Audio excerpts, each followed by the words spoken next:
Vulnerability is not winning or losing.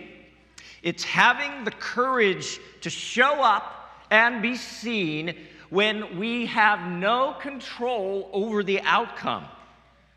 Vulnerability is not weakness. It's our greatest measure of courage. Will you join with me and say this? Vulnerability is not winning or losing. It's having the courage to show up and be seen when we have no control over the outcome. Vulnerability is not weakness. It's our greatest measure of courage. So says educator and author Brené Brown. The late Unitarian Universalist minister, the Reverend Robbie Walsh, spoke about courage, strength, and vulnerability in this true story about his hiking in northwest India. Reverend Robbie Walsh remembers, "I was hiking from a high mountain saddle above Dharamshala. A rain shower passed, and the old stone path became slippery. I slipped and fell. I hit my cheekbone on the rock, and I cut my thumb on the sharp edge of another rock. It hurt, and I was afraid. Afraid that I might have broken something. Afraid I might get some awful infection from the wound. My climbing companion came quickly and sat with me until I got over the shock and was able to stand. We started down the trail again. I discovered that my tired knees were even more rubbery than before my fall, and I was so afraid of just falling again. I knew I needed some help. I said, 'May I lean on you as we walk?' My friend said, 'Of course.' I put my hand on his shoulder and leaned on him as we walked the rest of the way back down the mountain to the town." It's not an easy thing to ask for help, says Reverend Robbie Walsh. I was taking pride in my ability to get up and down that mountain on my own 2 feet. My self-reliance had usually worked for me, but in that moment, I surrendered it. And my companion gave me his shoulder to lean on, just like it says in all those songs. Reverend Walsh continued, "If one day you should stumble along life's path and injure yourself, and you may be sure that you will, listen for the rhythms of a deeper support than just what you hear from within. There are currents, tides, rhythms of creativity, often expressed through the kindness of others, that can hold us up, heal our spiritual wounds, and move us to wherever we are called to go."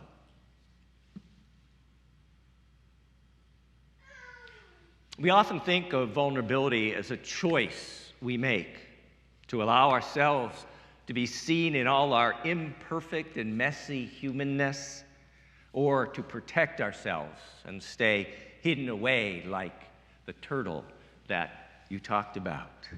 To remain self-reliant during times of pain, loss, or disappointment, or to reach out so we need not be alone.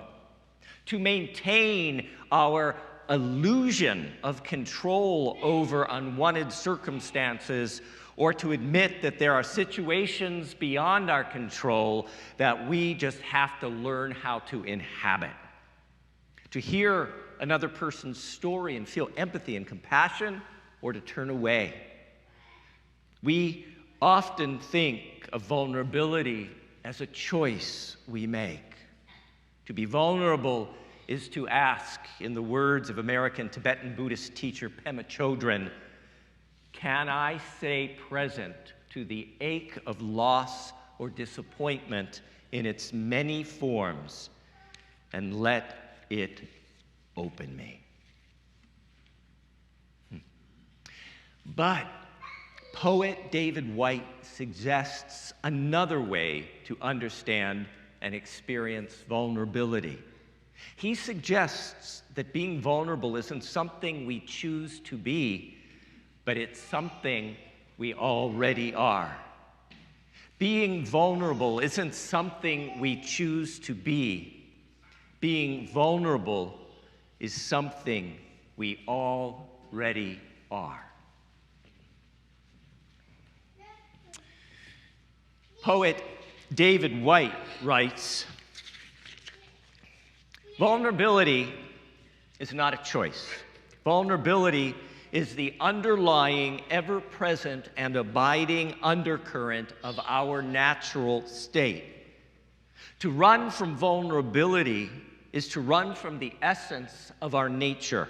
The attempt to be invulnerable is the vain attempt to become something we are not, and most especially to close off our understanding of the grief of others. More seriously," says David Whyte, "in refusing our vulnerability, we refuse the help needed at every turn of our existence and immobilize the essential title and conversational foundations of our identity."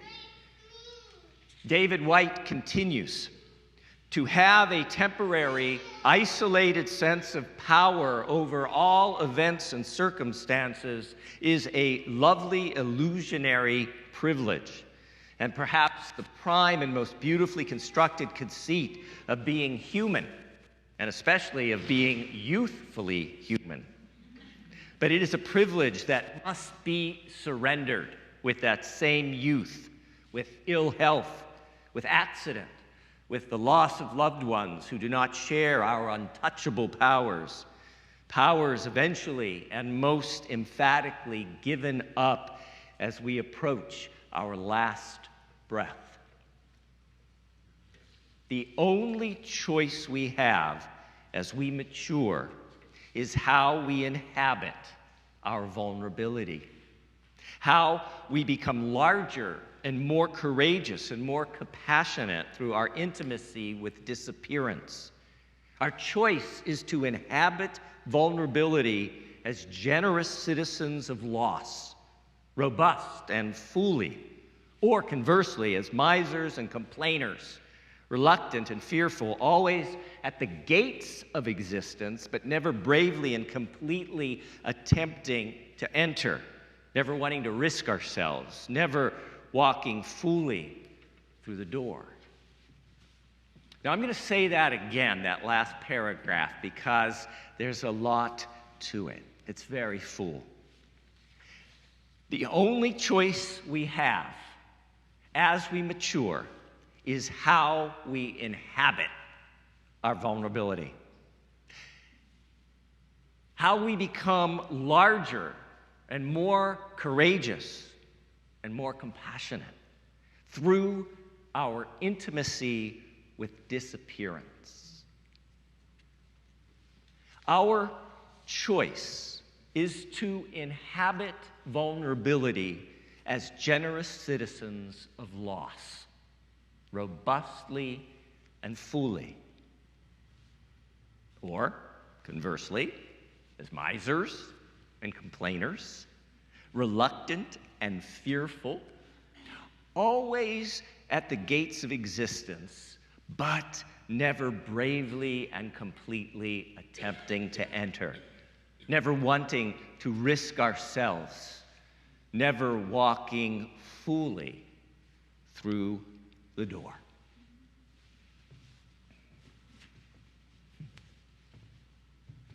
One of my favorite authors, Rachel Naomi Remen, who is an internationally recognized medical reformer and educator, has a 70-year personal history with chronic illness, having been diagnosed with Crohn's disease at age 15. In her heart-filled book, Kitchen Table Wisdom, I'm just wondering, who's read Kitchen Table Wisdom? Okay, some of us. So in this book, Dr. Naomi Remen says, she tells of a chance encounter on an airplane out of San Francisco that offered multiple opportunities to inhabit vulnerability, hers and another's. Rachel Naomi Remen remembers. Airports, even familiar airports, are very difficult to negotiate alone when you have lost a great deal of your eyesight, as I have. Boarding a recent flight out of San Francisco, I sank into my seat with relief and belted myself in. I was seated on the aisle. The window seat was occupied by an elegant older man, and there was an empty seat between us. Looking to escape the tension of walking through that airport for the past half hour, I put my purse on the middle seat and took out a murder mystery and began to read. When lunch was served an hour later, I was deeply engrossed, the book inches from my nose. We were given a salad, a bagel, and a pint container of yogurt. Continuing to read, I tucked into my plate until my seatmates gasped in dismay. Turning my head slightly, I saw that he had upset his full container of yogurt on the floor, spilling it onto his shoes, the rug, and part of his overnight bag. He was looking out the window and just kept looking out the window.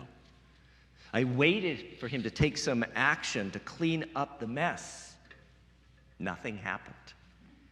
Looking down again, I saw that he was slowly drawing back his right foot, the shoe covered with the yogurt, until it was almost hidden under the seat. I could now see his left foot clearly. His ankle was swollen, and a metal brace emerged from his shoe. His left leg was paralyzed.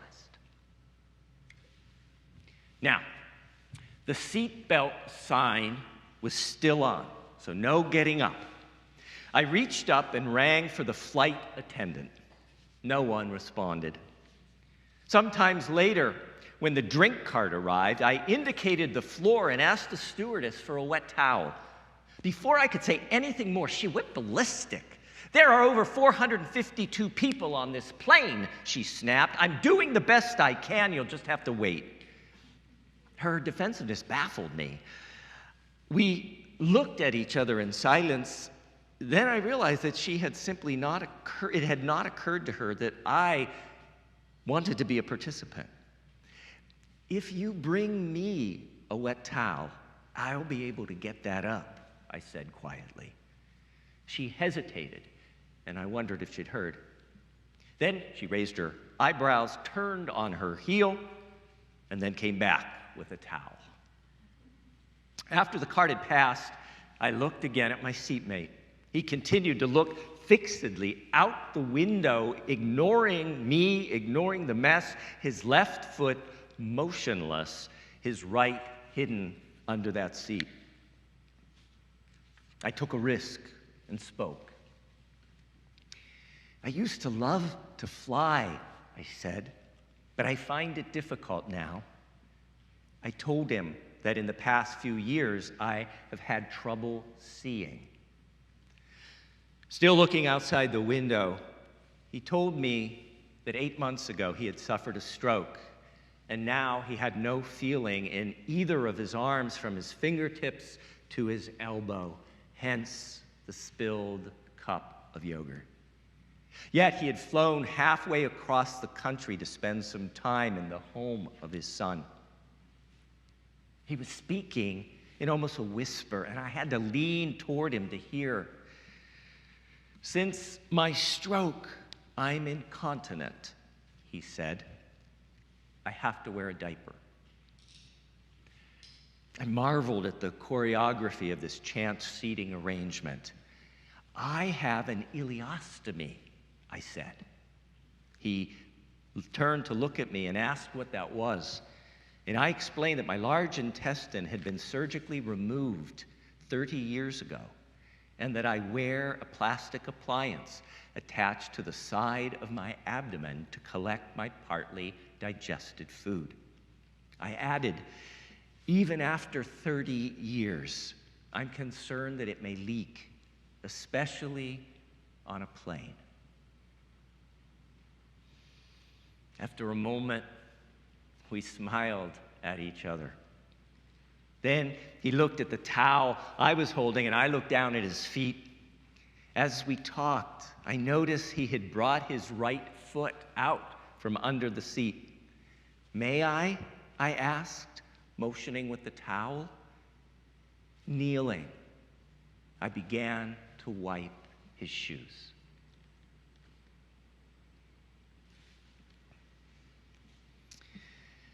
To run from vulnerability is to run from the essence of our nature. The attempt to become invulnerable is the attempt to become something we are not, and especially to close off our understanding of the grief of others. More seriously, in refusing our vulnerability, we refuse the help needed at every turn of our existence. My dear ones, we have a choice in how we inhabit vulnerability, our own and someone else's. Así sea, bendito sea. May it be so. Blessed be. Amen.